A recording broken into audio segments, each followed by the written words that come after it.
Nostalgianomics. Today, I want to talk about unrealistic expectations in the Pokemon market, unrealistic gains, profits on your collection investments, things like that.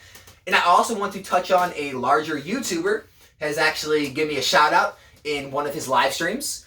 I was in the chats and he saw me, I made a comment, he said he had checked out my channel, watched a couple of videos, maybe gave me a compliment. Later on in the video I actually asked a question and he took that opportunity to kind of laugh, giggle at it, go on to say that I was giving some unrealistic expectations on modern product in my videos, saying he was almost thinking about doing a reaction video to it.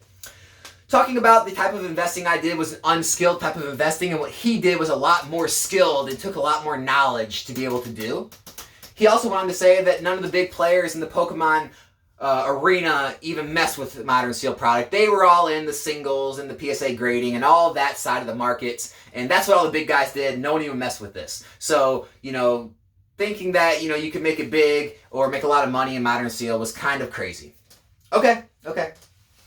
I took all that to mind, and I wasn't going to make a response video like this, but then I started thinking that anyone that's finding my channel because of that live stream, which some of you have, and you left comments, and thank you so much for following the channel. I appreciate you finding me.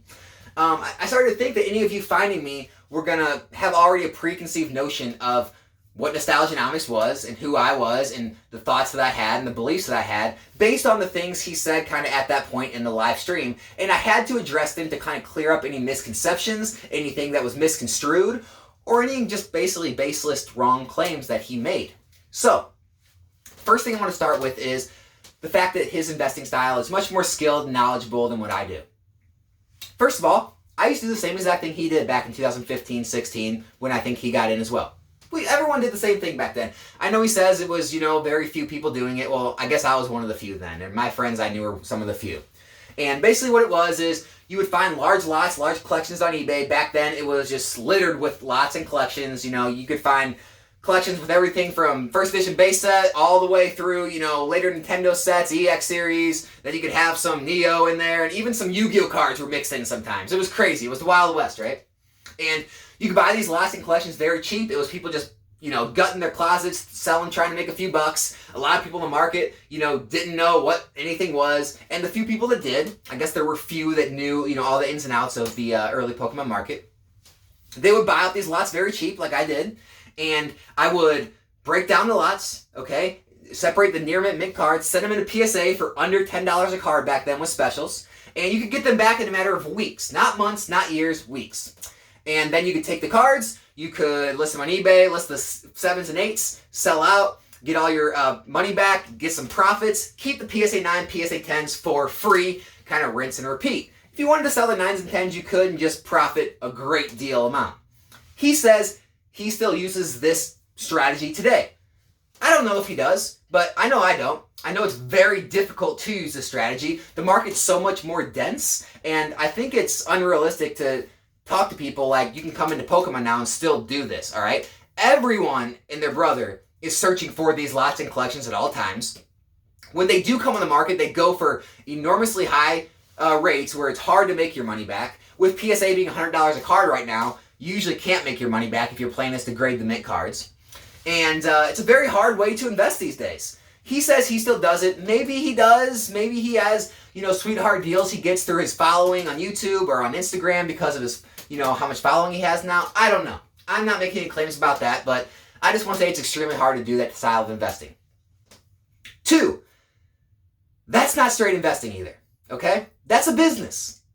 He's buying and selling at a profit and then putting some away as an investment at the end, okay? That's basically like a real estate flipper going out, making an investment in a home, doing the work, right? Doing the work, maybe getting some contractors to do some stuff, changing the fixtures, making the house immaculate, hiring a real estate agent to sell the house, market the house, and sell it. Then the buyers have to do the inspections, go through closing and escrow and all that. And then months later, you finally get your investment back with some profit.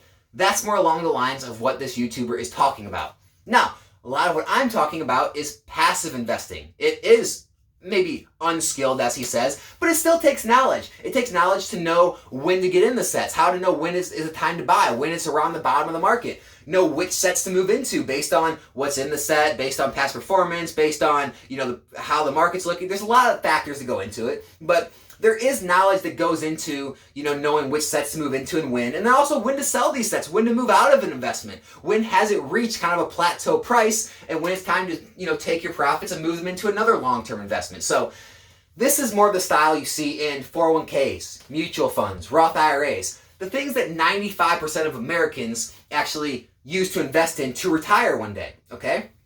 It's passive investing. Your money comes right out of your check most of the time. It goes into your 401k or Roth 401k, whatever it may be, and your money that goes in continues to grow. Your investment that's in there continues to grow. Maybe you have dividends that get reinvested into that, continue to grow, and 30, 40 years down the road, it's grown enough to where you have a big enough nest egg to retire. It didn't take any work. It was passive investing. Just like modern seal product that I talk about. It doesn't take a lot of work. It takes some research, some knowledge in the beginning, on the front end, but on the back end, yes, you take the product, you let it sit, and you sell it in the future at long-term capital gains, tax rates, and basically it's a passive style of investing, okay? It's different from running an active style of business investing, okay? Completely different things. But if it still works for him, great. I don't think it works for the mass market. 2, he made the claim that I was basically crazy. I don't think he used those words, but I was kind of out of my mind to think that modern booster boxes can get to $300 in 3 to 4 years. Okay? Go back 3 to 4 years right now. Go back, look at, go find your sets that were released 3 to 4 years ago. Go on eBay, see what all of them are selling for. Go ahead. Every Sun and Moon set released 3 to 4 years ago is all over $300. Every single one of them. Actually, every Sun and Moon set in the whole era is over $300 to $400 besides Crimson Invasion and Sun and Moon Base, which, even those 2 bad sets, you would have doubled your money and 1.5 times your money, meaning 150% on your money. Okay? Every other set, $300 or higher, all the way up in the 700s. Okay? You could have 8 times your money if you would have gotten it at the beginning. All right? So, his claim is that, yeah, great, but that's not going to continue to happen into the future. That's like me saying, okay, Amazon's not going to continue to grow. Their stock's not going to continue to rise in the future. Why? Do they have bad sales? Is their revenue slowing? Did the CEO come out and say that, his guidance for the future is not looking good? Did the market of Amazon change as a whole? What's going on? No, none of those things. I just don't see that continuing to happen in the next 3, 5, 7, 10 years like it did the last. Those are baseless claims. That's your opinion. Your opinion and your beliefs are you've always been against modern product, okay? So the way you see things is different than someone like me or someone like else in the market sees things, okay? And not only that, I have past data. I have the market to back me up on what's happened. Look at Sword and Shield base. It's already close to $200 a box. It's only been a little over 2 years.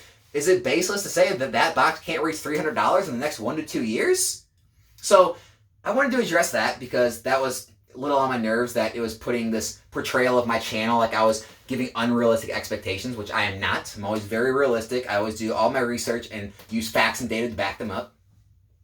And the last thing was, well, all the big guys don't even do it, so why even bother? All the big guys in the hobby, the $1 million collectors, they don't even mess with modern sealed. Great. I'll concede that to you. You can have that point. I don't make my channel for the big time guys. I'm not making my channel for the $1 million collections, the people who buying the Pikachu illustrators and the Japanese trophies and first edition base boxes, first edition PSA 10 Charizards. My channel's not for them. One, they probably have as much or more experience in the hobby than I do.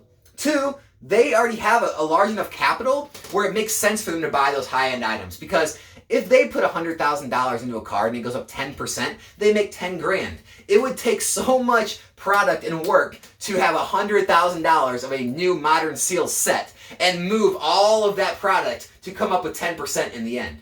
And it'd be a lot more work. You'd get charged a lot more fees, and it would take a lot more movement for that to make you the same amount of money as a card like that would. The problem is, the people I'm trying to reach are, maybe you have $100, $200, $500, $1,000 extra a month to put into Pokemon. Maybe you've been in for a while like me and you're still trying to look for other knowledge out there. Maybe you're new. Maybe you're thinking about getting in. Maybe you got in during Logan Paul and lost some money, or trying to figure out ways you can get back in and do better this time. I don't know what it is, but my channel is based around the average person because that's what the majority of the market's made up from. They're not the ones who can go buy those hundreds of thousands, tens of thousands of dollars of cards and have millions of dollars of inventory to back up if they do make a wrong decision. As we've seen during Logan Paul, you could have lost a fortune if you would have invested in PSA cards or vintage seal product into that boom. If you would have done the same during that boom in Sun and Moon sets and you would have put all your money into seal product, well, you wouldn't have lost any money. Everything rose. Everything continues to rise. It continues to go up and to the right gradually. That's what you want to see, people. Up and to the right on your charts. As long as it's looking like that, you're doing something right. But the fact is that we haven't seen modern sealed product or any sealed product for that matter. If you go back 3 years and as far back as you want to go, any sealed product, any booster box has never gone below or is not higher than the price it was released at. It hasn't ever gone below. We've seen boxes go in the 70s, but right now, not one of those boxes is lower than what it was released at. You would have made money on any single box you bought from 3 years ago all the way back to the beginning of Pokemon. It's that simple. It's that simple. Not only that, you have so little downside risk, okay? Your downside risk if you get it in a box at $80 or $90 is like in the 70s. You have like a $10 to $15, $20 maybe downside risk. That's your risk. When you're wanting to buy into these high-end PSA cards, you can think it's safe, but in reality, the downside risk is enormous. So, unless you're trying to play this, hopefully you hit lightning and lightning strikes the right place and you buy the Neo Lugia and it goes to the freaking moon for you, that's great. You can go play roulette and spin the ball around and hope it hits your number. But as far as a safe, proven, steady investment, all sealed product has done that from the beginning, and there's no reason to think it's not going to continue to happen, okay? The market was huge back when Evolutions came out, back when Pokemon Go came out. It was huge all through Sun and Moon. The product still rise in Sun and Moon and XY Evolutions. It got huge when Logan Paul came into the hobby. The product still rose. Now everything's dropping. Sealed product is still continuing to rise. It's not stopping. And my opinion, your opinion, they're not going to stop that. The market's going to do what the market has always done. Things get low, they get out of print, time goes on, the boxes start to get bought out, collectors see that, they want to get it in if they haven't yet before it goes any higher, then it catches investors' eyes, they see prices rising, so they start moving in, which pushes prices higher, and then on it goes into the future, into the sunset. So, I just wanted to make this response video. Again, no disrespect to this YouTuber. I still love his channel. I love him. I respect him. I think he's a very smart individual. But I did want to address some of these claims because I just felt like it made my channel kind of look bad. Some of the things I said look bad. Made it seem like I give unrealistic expectations or make kind of false claims, which I don't. I don't do those things. I base everything I do off past performance, off data, and basically off the knowledge that I've gained over the past 7 years being back in this hobby and the knowledge I've gained of markets, being in markets since I was 18 years old. I'm 31 now, so 13 years plus now. So, hope this helped everyone. If you have not subscribed to the channel, consider subscribing. Give me a sub. Come back for more videos. I make stuff like this all the time. So, if you do come back, I'll see you in the next video. If not, don't know what you're doing, but you should come back. My name is Alex. I'll be back soon. I'm out.